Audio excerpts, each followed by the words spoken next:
I'm gonna record this because it's real, and I feel like I don't want to just show the good times. It's fine though. Everything happens for a reason, and it's something you have to deal with. Oh wow. And I want people to see the truth. I'm a little better now. You know what's probably the most? That my car is a mess. I'm at an urgent care now, so.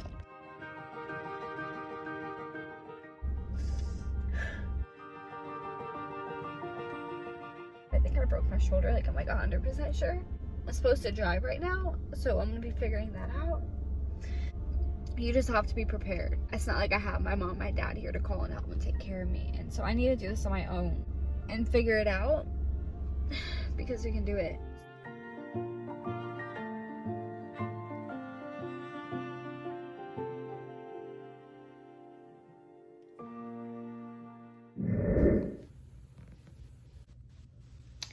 I'm in the room now, and I guess an x-ray was ordered.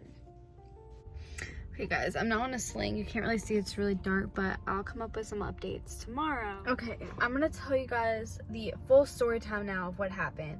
Crazy day. This just proves always be prepared, you never know, and to stay positive, and then I'll bring you guys with me along this journey. So, there was a conference in Austin, Texas, which is just about an hour and a half from San Antonio, where I stay.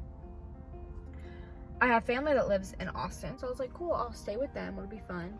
Stay at their place, you know, go to my conference and everything. It was great. So I leave San Antonio at like 4 in the morning, which is crazy, I know, but I wanted to get there at like 6. I love getting work done at Starbucks. That's like one of my favorite things to do. In the morning, that's when I get a lot of my work done. So I went to go do that and was gonna work there for a couple hours. So I was like, oh, I'm only like a mile away from the place, I'll just walk. So had my car parked at the Starbucks, and I decided to walk from Starbucks to the place where the conference was. It was like a 20-minute walk. I go there, amazing conference. I learned so much. So then we break for lunch, and I'm thinking, okay, I'm hungry. What do I want? Chipotle. So I go on my phone and I GPS Chipotle near me, and there's one a mile away. So another 20-minute walk. And I'm like, cool. So we have about an hour for lunch. We have to be back in an hour. So if I go to Chipotle and spend 20 minutes there, eat for 15 minutes, and then 20 minutes back, that's 55 minutes. Okay, boom, I'll be able to do it. But then I saw the Lime scooters, and then I thought to myself, wait a second, let me just speed this up and hop on a scooter. I hop on the scooter and I start to go, and I go fast because I love riding on the scooter. And there were people on the sidewalk, so some moved out of the way. And there were 2 people like in the middle of the sidewalk, and I needed them to move out of the way. And I didn't want to hit them, and like I didn't want to yell, excuse me. So I slowed down. But wait, there was a problem. The brakes wouldn't work. So I'm like going probably like, I know scooters go up to like 18 miles an hour. At this point I was probably going like 10. Because I hadn't even been on the scooter for like a minute. And I've ridden these scooters like multiple, like more than 10 times before, all the time. I love them. And I'm going and going and going, and then I'm like, I can't stop. And I'm like, oh my God. So I ended up running into these 2 people. Oh, Lord. Again. Again. Nothing new, nothing changed, same old shit. What happened is I put my foot down to stop it, and I fell down, and I fell into 2 people. So the scooter kind of shot forward. I fell down, knees scraped the ground, but I had leggings on, and I landed on my shoulder. And the other person's leg kind of caught the fall. They were fine. I ended up talking with them. They weren't hurt at all. They were so sweet. They were like 2 like 20-something-year-old girls who from California, and they were here on a trip to Austin for the first time, just for the fun, and they're just minding their business. Some idiot runs into them on a scooter. So yeah, they were really nice. They helped me walk the scooter up so I could park it because it was like a no park zone. And in that moment, I knew something was wrong. I knew that I had broken something just because the pain was, you know, so bad.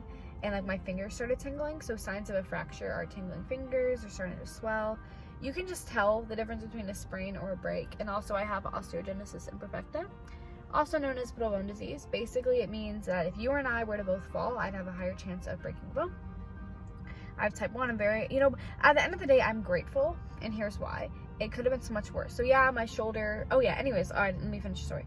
But I wasn't sure it was broken. I had a feeling, and you know, they offered to walk with me more, and I said, no, it's fine. You guys enjoy your day. I'll be good. So I'm here, and I'm kind of like in shock. My mental state is like off, and that's another sign of broken bone.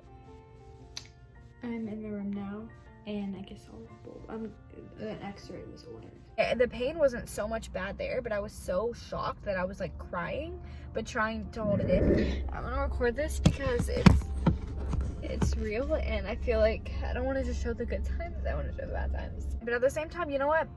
When I feel like I'm crying, there's no need to hide it in. We're all people, we all cry, and I'm not gonna hide it if like, you know, I fucking fell on my shoulder and ran into people, and I want people to see the truth about what it's really like in case you ever have to go through something like this. So, you know, I was gonna call my dad, but you know, whenever you call people and you start explaining to them, and they, as soon as they say, "Oh, I'm so sorry, I feel so bad for you," just boom, the waterworks come. But I ended up calling my dad, and so my parents are in Houston. And the reason why I called him was because I was asking where the best place to go was. I knew I needed to go get it checked out. My plan was, okay, maybe it isn't broken. I've had incidents happen before where it hurts really bad, and it turns out it's just a bad sprain or a bruised bone. So I was like, maybe it isn't broken. Let me just go to Chipotle and just see what happens. The whole time I was walking, I had to walk so slow because it hurts like a bitch. Excuse my language. It hurts to walk because the pressure. So I get to Chipotle and I get my food, but I really didn't have much of an appetite, which says a lot because I eat a lot. If you know me, I'll eat a lot. I didn't even finish my Chipotle, and then I got in an Uber, and I was like getting in. The guy's like, What's up? How's your day? I think I just broke my shoulder. What? Oh my god, what did I do? Like, no, nothing. I just need to get to my car so I can then drive to the urgent care. I ended up going to the an urgent care. I got an X-ray, and yeah, so I have a fractured scapula, yeah, bone, which is one of the rarest bones to fracture because it's guarded by so many muscles, and it's going to take anywhere between 4 to 6 weeks to heal. I need to go see an orthopedic doctor because the muscles and ligaments could be messed up. They can't really tell that with an X-ray. You have to get a certain kind of scan, which means that there's a chance I might need surgery, but it's not a huge chance, and I'm not too worried about that. I just want to make sure that it's okay and healing right. So yeah, with that being said, it hurts. I'm not gonna lie to you, it hurts. I wouldn't wish this pain on anybody, but at the end of the day, learning experiences are what it is. The conference I was at, who I was listening to, was a real estate, and it was an awesome investor.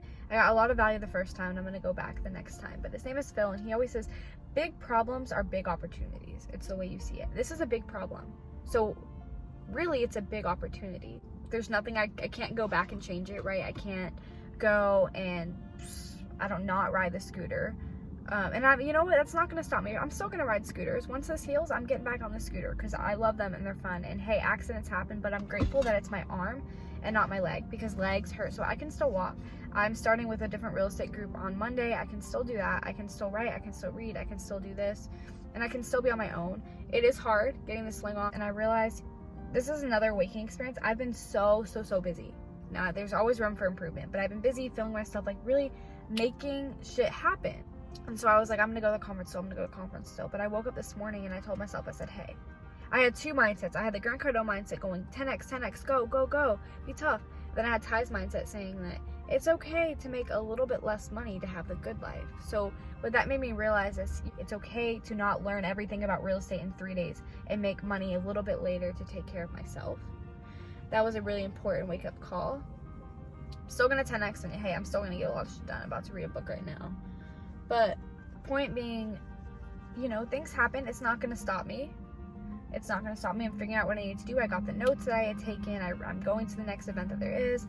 I'll study real estate by watching videos and talking to some other people on the phone who can help for now. But I'm on my way back to San Antonio to get settled in.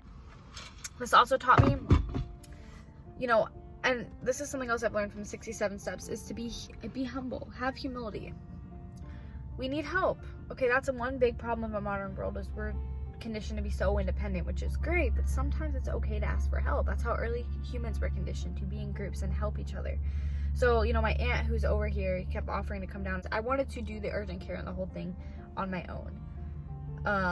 But the time, they did not end up coming and helping and driving home, and I should have done that earlier and accepted it and just accept the help. If you take anything away from this, be careful on those Lime scooters. I'm not saying don't ride them. Maybe check the brakes beforehand. I am going to give them a call to see if they've had any other malfunctions with the scooter, because 100% it could have been me who just, freak accident, or the scooters could be messed up, and I don't want somebody else to go through that. 2, take care of yourself. okay? That doesn't mean you have to stop taking action and use it as an excuse, but like, rest when you need to rest. It's okay to sometimes make a little bit less money or not make as much money to take care of yourself when you need it. Be humble. Accept help when other people offer you help. See, because we all want to give, right? We want to give. We're givers. But this was from a book called The Go-Giver. In order to give, you must be willing to receive. Be willing to receive others' help. Thank you. That's my story time. Yeah, I'll keep you guys updated. Hi guys, it's a couple of days later. I said I would update. You know, I'm doing okay. Like, you know, I have an orthopedic appointment tomorrow, and so I have a sling. I'm gonna be in the sling for about 4 to 6 weeks. But hey, you know what? I'm still able to. Oh, okay. It hurts. Like I said, you know, there's this little points of, you know. The point is, it's not to be like, I'm great, I'm still doing all this. No, that's not the point. The point is that excuses. Don't make excuses. Helen Keller, for example, she was deaf and blind. Did she make excuses? No, she went on to create amazing change in this world. There's nothing you can't hold you back. You can look at things that happen in your life and say, all right, I broke my shoulder, so I'm just going to stay in bed for the next 6 weeks and I'll just work on, you know, getting my life together later. Is that, you know, where's that going to get you? Where's it going to take you? So you can look at any event in your life and really you're in control of it. You decide what you're going to do. Do what you can. You got to make it work. Maybe you'll just have to have one hand for 6 weeks. Maybe you'll never be able to hear again, but how can you still make it work? How can you still have a better life? Because nobody else is going to care about you as much as you do.